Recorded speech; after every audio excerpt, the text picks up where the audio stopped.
ఈరోజే వైకుంఠ చతుర్దశి, అలాగే శని త్రయోదశి. 2 పర్వదినాలు వచ్చిన విశేషమైన రోజు ఇది. కార్తీక మాసంలోని శుక్లపక్ష చతుర్దశి తిథికి ప్రత్యేక ప్రాముఖ్యత ఉంది. దీనినే వైకుంఠ చతుర్దశి అంటారు. ఈ రోజు విష్ణువుని, మహాదేవుణ్ణి పూజిస్తే విశేష ఫలితాలు కలుగుతాయి. ఈ రోజున శ్రీ మహావిష్ణువును పూజిస్తే భక్తులు వైకుంఠ ధామాన్ని పొందుతారు. శివుడి కృప వల్ల సర్వ పాపాలు నశించి మోక్షాన్ని పొందుతారు. మరి ఎంతో పవిత్రమైన విశేషమైన ఈ రోజు ఈ కథను విన్నా, చదివినా, చెప్పినా, వినిపించినా సకల శుభాలు కలుగుతాయి. జన్మల పాపాలు తొలగి కోటి జన్మల పుణ్యం వస్తుంది. హరిహరులు అంటే విష్ణువు, శివుడు కలిసిన రోజే వైకుంఠ చతుర్దశి. ఇందులో కొందరు ఉదయాన్నే మహాశివుణ్ణి పూజిస్తారు. అదే సమయంలో అర్ధరాత్రి విష్ణు పూజ చేస్తారు. శివ పురాణం ప్రకారం వైకుంఠ చతుర్దశి రోజున శివుడు విష్ణువుకి సుదర్శన చక్రాన్ని ఇచ్చాడని పురాణ కథ ఉంది.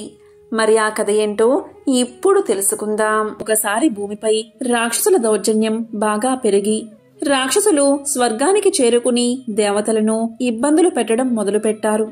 దేవతలను ఎన్నో బాధలు పెట్టారు. అప్పుడు దేవతలంతా భయపడి శ్రీ మహావిష్ణువు వద్దకు వెళ్లి శరణు కోరుకున్నారు. రాక్షసులను ఓడించడానికి దివ్యమైన ఆయుధంతో రాక్షసులను సంహరించమని వేడుకున్నారు. దీంతో మహావిష్ణువు కైలాసానికి వెళ్లి దివ్యశక్తి ఆయుధం కోసం శివుణ్ణి పూజించడం మొదలుపెట్టాడు. ఎందుకు అంటే ఆ సమయంలో శివుడు యోగ తపస్సులో ఉంటాడు. ఖచ్చితంగా ఈ కోటి సోమవారం రోజే విష్ణువు శివుణ్ణి పూజించడానికి 1,00,000 తామర పువ్వులు సమర్పించాలి అనుకుంటాడు. ఈ విధంగా విష్ణువు 1,00,000 తామర పువ్వులను సేకరించి ఆ తామర పువ్వులతో శివలింగాన్ని అర్చించడం మొదలు పెడతాడు.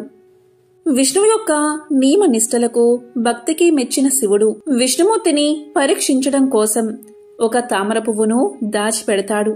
ఇక ఏకాగ్రతతో పూజను చేస్తున్న మహావిష్ణువుకు ఈ సంగతే తెలియదు. ఇక పూజ కావస్తున్న సమయంలో ఒక తామర పువ్వు తక్కువవుతుందన్న సంగతి గ్రహిస్తాడు. దీంతో మహావిష్ణువుకు ఏం చెయ్యాలో పాలుపోదు. వెంటనే మహావిష్ణువు ఇలా అనుకుంటాడు, నన్ను కమల నయనుడు అంటారు, అంటే తామరుల వంటి కన్నుల గల దేవుడు అని. నా కళ్ళు ఏ తామర పుష్పంతో పోల్చినా సమానంగా అందంగా ఉంటాయి. కాబట్టి నేను నా కళ్ళలో ఒకదాన్ని అర్పిస్తాను అనుకుని వెంటనే తన కుడి కన్నుగుడ్డుని పీకి లింగంపైన పెడతాడు. దీంతో పరమశివుడు ప్రసన్నుడై మహావిష్ణువుకి అత్యంత శక్తివంతమైన సుదర్శన చక్రాన్ని ఇస్తాడు. ఈ వైకుంఠ చతుర్దశి రోజే శని త్రయోదశి కూడా కలిసి వచ్చింది. ఎల్లకాలం పరిస్థితులన్నీ అనుకూలంగా ఉంటే జీవితంలో మజా ఏముంటుంది? మధ్య మధ్యలో కష్టాలు వస్తుంటేనే జీవితపు విలువ తెలుస్తుంది. ఎప్పుడూ సత్కారాలే ఉంటే మదానికి హద్దేముంటుంది? అప్పుడప్పుడు అవమానం ఎదురుపడితే అహంకారం దిగిపోతుంది. అలా మనిషికి అప్పుడప్పుడు మొట్టి కాయలు వేస్తూ అతని నడవడిని సరిదిద్దే దైవమే శనీశ్వరుడు. జీవులు ప్రాణాలతో ఉన్నప్పుడు వారి పాపాలకు తగిన ప్రాయశ్చిత్తాన్ని కలిగించేవాడే శనీశ్వరుడు. సూర్య భగవానుడికి ఆయన సతీ ఛాయాదేవికి కలిగిన సంతానమే శనిదేవుడు. అందుకే ఆయన్ని సూర్యపుత్రుడు అని, ఛాయాసుతుడు అని పిలుస్తారు. ఈ శనిగ్రహం ఒక్కో రాశిలోనూ దాదాపు 2.5 సంవత్సరాల పాటు సంచరిస్తూ 12 రాశుల్ని చుట్టుముట్టడానికి దాదాపు 30 సంవత్సరాలు పడుతుంది. ఇంత నిదానంగా సంచరిస్తాడు కాబట్టి ఈయనకు మందగమనుడు అన్న పేరు కూడా ఉంది. రాశి చక్రంలో ఆయన ఉండే స్థానాన్ని బట్టి ఫలితాలు కూడా వేర్వేరు విధాలుగా ఉంటాయి. అందుకే జాతక రీత్యా శని ప్రభావం అధికంగా ఉన్నప్పుడు వీలైనంత తక్కువ శ్రమతో ఆ ప్రభావాన్ని కలిగించమంటూ భక్తులు శనీశ్వరుణ్ణి వేడుకుంటారు. ఇంతకీ ఈ శని త్రయోదశికి ఎందుకింత విశిష్టత అంటే శనివారం ఇటు శని భగవానుడికి, అటు విష్ణుమూర్తికి ప్రీతి పాత్రమైన రోజు. ఇక త్రయోదశి తిథి శివుడికి ఇష్టమైన తిథి. అలా స్థితి లయకారకులిద్దరికీ ఇష్టమైన రోజుగా శని త్రయోదశి స్థిరపడింది. ఈ శని త్రయోదశి ప్రాముఖ్యతని మరింతగా వివరించేలా ఒక కథ ప్రచారంలో ఉంది. ఒకానొక సందర్భంలో కైలాసాన్ని చేరుకున్న నారదుడు శివుడి ముందు శని భగవానుడి గురించి పొగడ్డం మొదలుపెట్టాడట. ఎంతటి వారైనా సరే ఆ శని ప్రభావం నుంచి తప్పించుకోలేరు అంటూ చెప్పసాగాడట. ఆ మాటలు విన్నా శివుడికి ఒళ్ళు మండిపోయింది. శని ప్రభావం ఎవరిమీద ఉన్నా లేకున్నా నా మీద మాత్రం పనిచేయదు అంటూ హూంకరించాడు మహాశివుడు. నారదుడు యథాప్రకారం ఆ మాటలను శనిదేవుడి వద్దకు మోసుకెళ్లాడు. అప్పుడు శనిదేవుడు ఇలా పలికాడు, నారదా, నా ప్రభావం నుంచి తప్పించుకోవడం ఎవరి తరమూ కాదు. ఇది సృష్టి ధర్మం అంటూ కోపగించిన శని భగవానుడు శివుణ్ణి పలానా సమయంలో పట్టి పీడించి తీరతానంటూ శపథం చేశాడు. శని శపథం గురించి విన్నా శివుడికి ఏం చెయ్యాలో పాలుపోలేదు. ఆ శని మాటే నెరవేరితే తన ప్రతిష్ఠికే భంగం కదా అనుకున్నాడు. అందుకే శని చెప్పిన సమయానికి అతని కంటపడకుండా ఉండేందుకు భూలోకంలోని ఒక చెట్టు తొరల్లో దాక్కున్నాడు మహాశివుడు. మర్నాడు కైలాసంలో ఉన్న శివుడి చెంతకి శని భగవానుడు చేరుకున్నాడు. వినమ్రంగా తన ఎదుట నిలిచిన శనిని చూసి, నన్ను పట్టి పీడిస్తానన్నా నీ శపథం ఏమైంది అంటూ పరిహసించాడు పరమేశ్వరుడు. దానికి శని ఇలా పలికాడు, ప్రభూ, ఈ ముల్లోకాలకు లయకారకుడువైన నువ్వు పోయి ఆ చెట్టు తొరల్లో దాక్కున్నావే, అది నా ప్రభావం కాదా? దీన్ని శనిపట్టడం అనరా అన్నాడు చిరునవ్వుతో. శనిదేవుని మాటలు శివుడికి విషయం అర్థమైంది.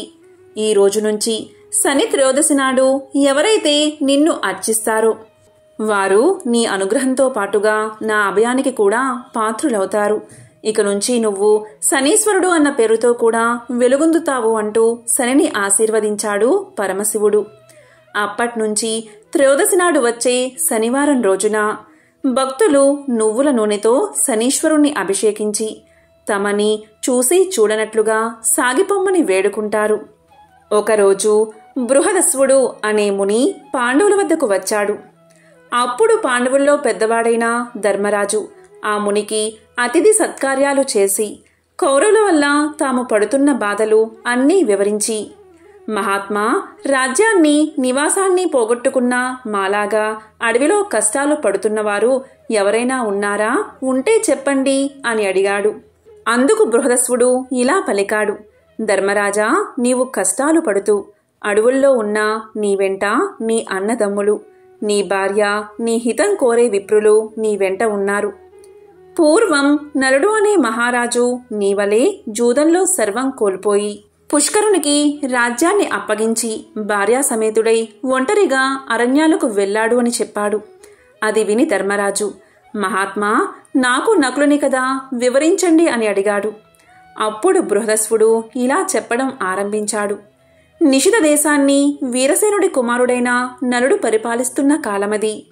తన పరాక్రమంతో ఎన్నో దేశాలను జయించి ప్రజారంజకంగా పరిపాలిస్తున్నాడు. నలుడికి జూదం అంటే ఎక్కువ ప్రీతి. ఆ కాలంలో విదర్భ దేశాన్ని భీముడు అనే రాజు పరిపాలిస్తున్నాడు. చాలా కాలం అతనికి సంతానం లేదు. అతనికి దమనుడు అనే మునిచ్చిన వరం వల్ల దమయంతి అనే కూతురు దముడు, దమనుడు దాంతుడు అనే కుమారులు కలిగారు. దమయంతి సౌందర్య రాశి, గుణవంతురాలు. దమయంతి నలుడి గుణగణాల గురించి విన్నది.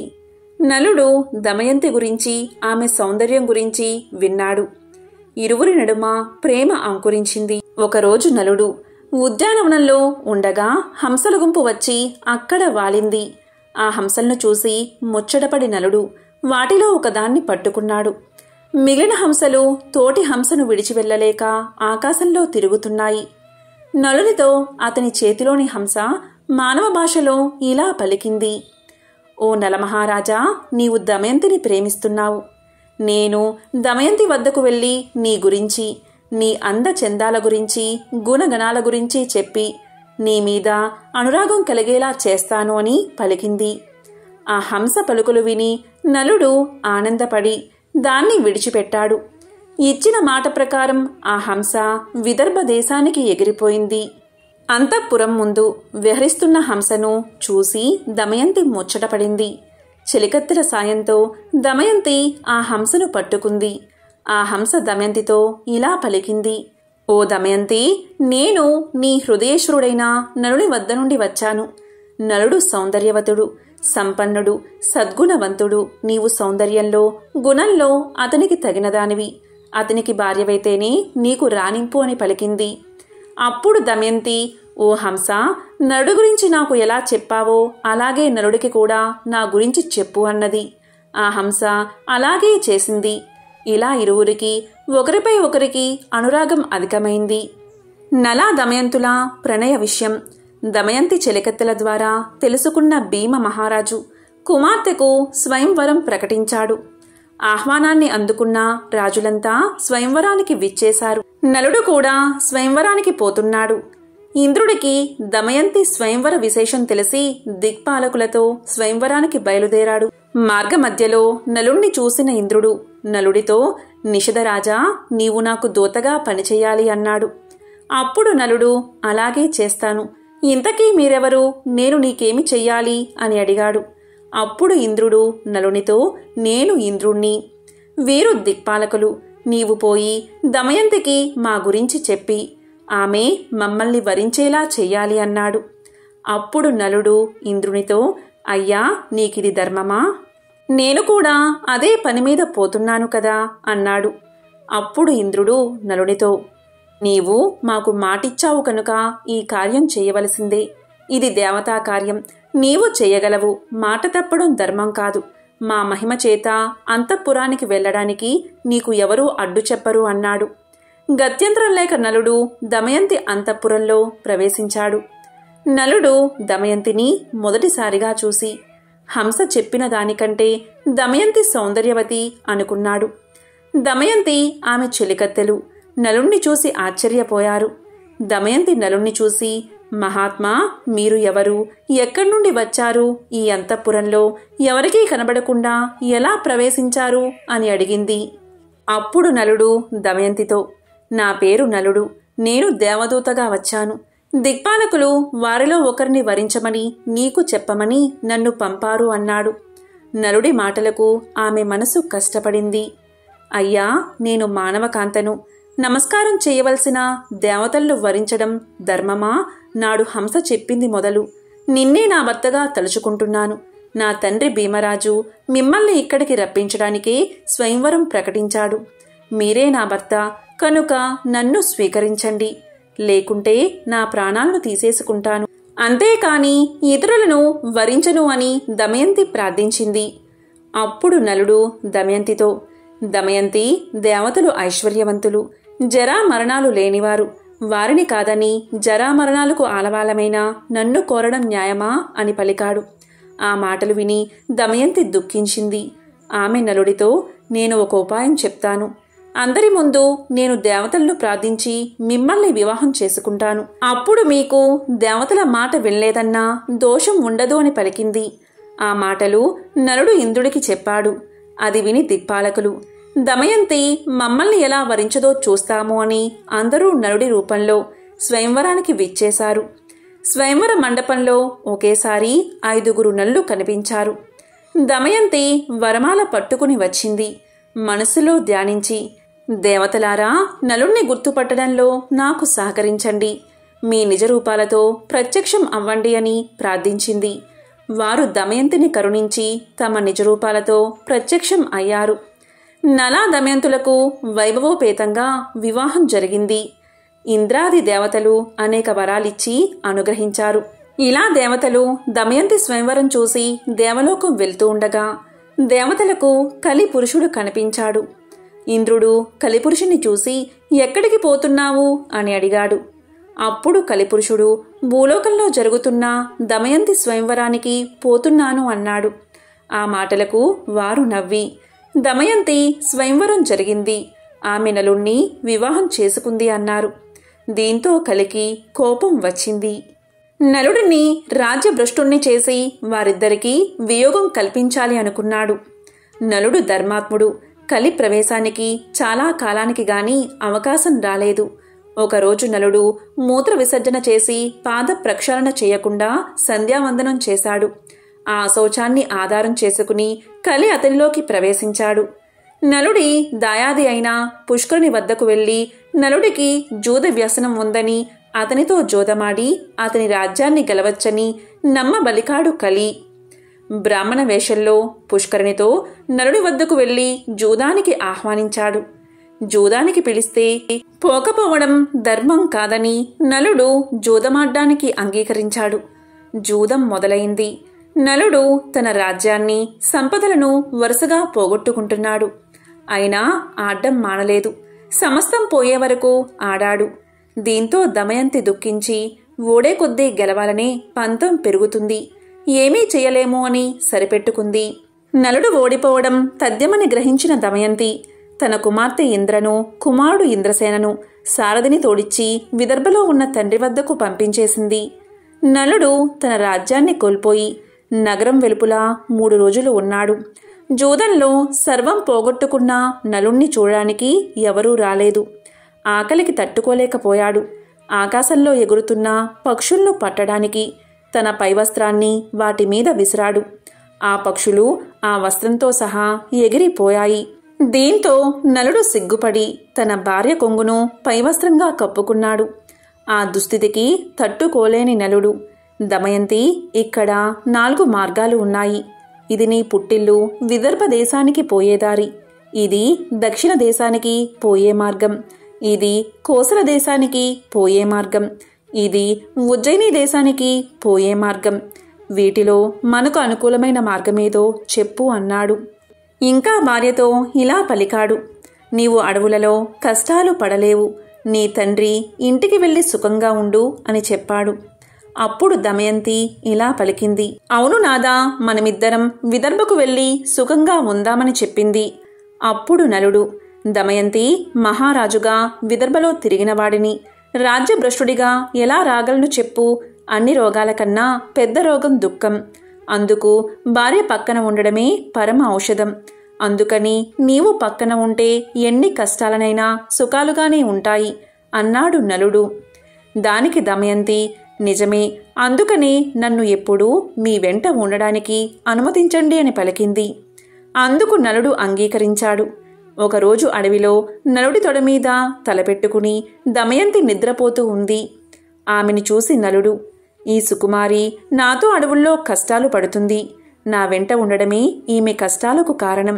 నేనే లేకపోతే ఈమె పుట్టింటికి వెళ్ళి సుఖపడుతుంది అని మనసులో అనుకుని తాను ధరించిన చీర భాగాన్ని చింపి పైన వేసుకుని ఆమెను వదల్లేక విడిచి వెళ్ళాడు. నిద్ర లేచిన దమయంతి భర్త లేకపోవడం చూసి ఎంతో దుఃఖించింది. భర్తను తలుచుకుంటూ అడవిలో తిరుగుతున్న దమయంతిని ఒక కొండ చిలువ పట్టుకుంది. భయంతో దమయంతి కేకలు వేసింది. ఆ కేకలు విని ఒక కిరాతకుడు తన కత్తితో ఆ కొండ చిలువను చంపి దమయంతిని రక్షించాడు. ఆ కిరాతకుడు దమయంతి గురించి తెలుసుకున్నాడు. ఆమె నిస్సహాయతను తెలుసుకుని ఆమెను తాకబోవగా దమయంతి అతన్ని భస్మం చేసేసింది. భర్తను తలుచుకుంటూ అడవిలో దారి తిన్ను లేకుండా ప్రయాణిస్తూ ఉండగా ఆమెకు ఒక మునిపల్లె కనబడింది. అక్కడ ఆమె ముని శ్రేష్ఠుల్ని చూసింది. మునులు దమయంతిని చూసి, అమ్మా, నీవెవరు? ఒంటరిగా ఎందుకు తిరుగుతున్నావు అని అడిగారు. సమాధానంగా దమయంతి, ముని పుంగువులారా, నేను నలచక్రవర్తి భార్యను. నా పేరు దమయంతి. విధివశంతో నా భర్త నన్ను విడిచి వెళ్ళాడు. నాకు వారి జాడ చెప్పగలరా? నేను భర్త లేనిదే జీవించలేను అని అంది. దానికి మునులు, అమ్మా, నీకు త్వరలోనే భర్త సమాగమం జరుగుతుంది, చింతపడుకు అని చెప్పి వెళ్లారు. దమయంతి పిచ్చిదానిలా భర్తను వెతుక్కుంటూ ఆ అడవిలో తిరుగుతూ ఉంది. ఇంతలో అటుగా పోతున్న బాటసారులు ఆమెను చూశారు. కొందరు ఆమెను పిచ్చిది అని ఎగతాళి చేశారు. కొందరు ఆమెకు మొక్కారు. వారిలో ఉన్న వ్యాపారి ఆమె గురించి తెలుసుకుని, అమ్మా, నేను నలుణ్ణి చూడలేదు, కానీ మేము చేదీ దేశానికి పోతున్నాము అని పలకగానే దమయంతి వారితో, నేను కూడా మీ వెంట వస్తాను అంది. ఆ వ్యాపారి ఆమెను తన వెంట తీసుకువెళ్లాడు. వారు అడవి మార్గంలో రాత్రివేళ నిద్రిస్తున్న సమయంలో ఒక ఏనుగుల గుంపు వారిలో చాలామందిని తొక్కేసింది. వారిలో చాలామంది మరణించడం చూసి దమయంతి తన దురదృష్టానికి దుఃఖించింది. తనను చంపలేదని రోదిస్తున్న ఆమెను కొందరు బ్రాహ్మణులు ఓదార్చి ఆమెను తమ వెంట సుబాహు నగరానికి తీసుకెళ్లారు. చేదీదేశ రాజధాని సుబాహపురం చేరింది దమయంతి. ఉళ్లంతా దుమ్ముతో వీధిలో వెళ్తున్న దమయంతిని రాజమాత చూసి, దాసీలను పంపి దమయంతిని అంతఃపురానికి పిలిపించింది. రాజమాత దమయంతితో, అమ్మా, నిన్ను చూస్తుంటే రాచకల ఉట్టిపడుతుంది. నీవు ఎవరు అని అడిగింది. దానికి దమయంతి, అమ్మా, నా భర్త జోదంలో రాజ్యాన్ని పోగొట్టుకున్నాడు. నన్ను అడవిలో ఒంటరిగా విడిచి వెళ్లాడు. అతన్ని వెతుకుతూ తిరుగుతున్నాను అని చెప్పింది. దానికి రాజమాత, అమ్మా, ఇక నుండి నువ్వు నా దగ్గర సైరంధ్రిగా ఉండు. నీకు ఏ లోటు రాకుండా నేను చూస్తాను. నీ భర్తను వెతికి తెస్తాను అని చెప్పింది. దమయంతి అందుకు అంగీకరించి, అలాగే ఉంటాను, కానీ నేను సైరంధ్రిగా ఎవరి ఎంగిలి తినను, పరులకు కాళ్ళు పట్టను, పరపురుషులతో మాట్లాడను.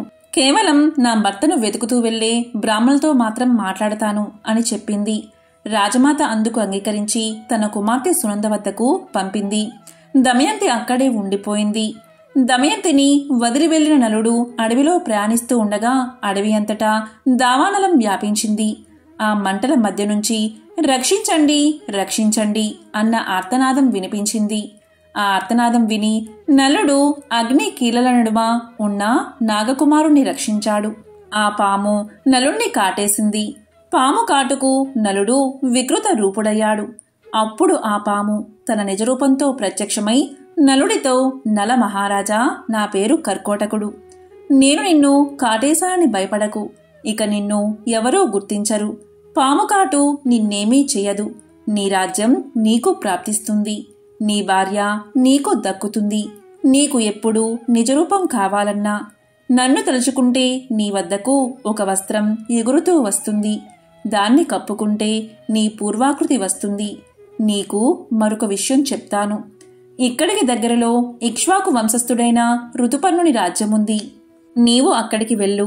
బాహుకుడు అనే పేరుతో అతని వద్ద రథసారథిగా చేరు.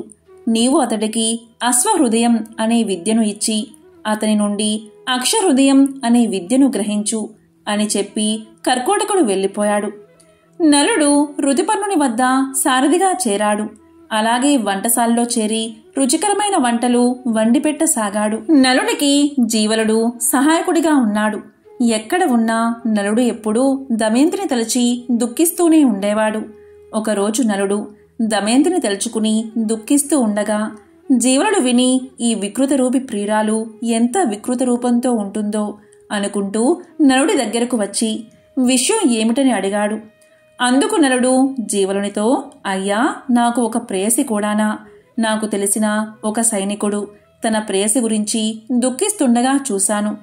అతన్ని అనుకరిస్తూ ఏడుస్తున్నాను అన్నాడు. విదర్భ దేశంలో ఉన్న భీమునికి నలుడి విషయాలు తెలిసాయి. తన కూతురు, అల్లుడు ఏమయ్యారో అని పరితపించాడు అతను. వారిని వెతకడానికి నలువైపులా బ్రాహ్మణులు పంపించాడు. ఎన్నో బహుమానాలు ప్రకటించాడు. చేదీ దేశం చేరిన బ్రాహ్మణుడు దమయంతి నుదుటిన ఉన్న పుట్టు మచ్చను చూసి ఆమెను గుర్తించారు. అతడు దమయంతితో, అమ్మా, నేను నీ తండ్రి వద్ద నుండి వస్తున్నాను. అక్కడి వారంతా క్షేమం. నేను నీ సోదరుడి మిత్రుడను అనగాని దమయంతి వారిని తలుచుకుని పెద్దగా రోదించింది. అది చూసిన రాజమాత ఆ బ్రాహ్మణుణ్ణి చూసి, బ్రాహ్మణోత్తమా, ఈమె ఎవరి భార్య, ఎవరి కూతురు, ఇలా ఉండడానికి కారణం ఏమిటి అని అడిగింది. దానికి అతడు, అమ్మా, ఈమె విదర్భరాజు కుమార్తె, నల చక్రవర్తి భార్య. ఈమె పేరు దమయంతి. నల మహారాజు విధివశాత్తు రాజ్యాన్ని పోగొట్టుకుని అడవుల పాలయ్యాడు. భీముని ఆజ్ఞపై ఈమెను వెతుకుతూ ఇక్కడకు వచ్చి ఈమెను గుర్తించాను అన్నాడు. అది విని దమయంతిని కౌగిలించుకున్న రాజమాత, దమయంతి, నీవు నాకు పుత్రికా సమానురాలివి. నేను నీ తల్లి దశార్ణరాజు కుమార్తెలము. నీ తల్లి విదర్భరాజును వివాహం చేసుకుంది. నేను వీరబాహుణ్ణి వివాహం చేసుకున్నాను అని పలికింది. అందరూ ఎంతో సంతోషించారు. దమయంతి బ్రాహ్మణుడితో పుట్టింటికి ప్రయాణమయ్యింది. రాజసౌధంలో ఉన్న దమయంతి భర్త వియోగంతో బాధపడుతూనే ఉంది. ఆమె తన తండ్రితో, నా భర్తను తక్షణం వెతికించండి, ఆయన లేకుండా నేను బతకలేను అంది. భీముడు వెంటనే బ్రాహ్మణుల్ని పిలిచి నలుణ్ణి వెతకమని చెప్పారు. వారితో దమయంతి ఇలా చెప్పింది, నా భర్త ఇప్పుడు రాజ్య భ్రష్టుడు కనుక మారువేషంలో ఉంటాడు. మీరు వెళ్ళిన రాజ్య సభలలో ఈ విధంగా ప్రకటించండి, నీవు సత్యసంధుడువు కాని నీ సతిని వంచావు. ఆమె సగం వస్త్రం ధరించి వెళ్ళావు. అలా చేయడం ధర్మమా? నాపై కరుణ చూపు అని చెప్పండి. ఈ మాటలకు ఎవరైనా రోషపడి బదులిస్తే నా వద్దకు వచ్చి చెప్పండి అని పలికింది. అలా నలుణ్ణి వెతకడానికి వెళ్ళిన వారంతా నలుని జాడ తెలుపకపోయినా వారిలో పర్ణాదుడు అనే విప్రుడు దమయంతితో, అమ్మా, నేను ఋతుపర్ణుని రాజ్యంలో నీవు చెప్పినట్లే చెప్పాను. అక్కడ ఒక కురూపి వంటవాడు సారథి అయిన బహుకుడు అనేవాడు నన్ను రహస్యంగా కలుసుకుని, అయ్యా, భర్త కష్టాల్లో ఉన్నా సహించి ఆదరించే భార్య ఇహలోకంలోనూ పరలోకంలోనూ సుఖపడుతుంది అన్నాడు అని దమయంతో చెప్పాడు. దమయంతి ఆలోచించగా అతడు నలుడు కాకపోతే అలా ఎందుకు బదులిస్తాడు అనుకుంది. తన అనుమానం దృఢపరుచుకోవడానికి తల్లి అనుమతితో సుదేవుడు అనే బ్రాహ్మణుణ్ణి పిలిపించింది. సుదేవా, నీవు ఋతుపర్ణుని రాజుతో, రాజా, భీముడు తన అల్లుడి కొరకు వెతికించినా ఫలితం లేదు కనుక ద్వితీయ స్వయంవరం ప్రకటించాడు. భూమండలంలోని రాజులంతా వస్తున్నారు. మరునాడే స్వయంవరం కనుక వెంటనే బయలుదేరు అని చెప్పు అని చెప్పి పంపించింది. సుదేవుడు ఋతుపర్ణునితో దమయంతి చెప్పమన్నట్లే చెప్పాడు. దమయంతి బ్రాహ్మణుని ద్వారా పంపిన సందేశం విని ఋతుపర్ణుడు స్వయంవరానికి వెళ్ళాలి అనుకున్నాడు. కాని ఒక్క రోజులో విదర్భను చేరడం ఎలా అనుకుని సారథి అయిన బాహుకుని పిలిచి, బాహుకా, దమయంతికి ద్వితీయ స్వయంవరం ప్రకటించారు. నాకు చూడాలని ఉంది. ఒక్క రోజులో మనం విదర్భకు వెళ్ళాలి. నీ అశ్వ సామర్థ్యం ప్రకటించు అన్నాడు.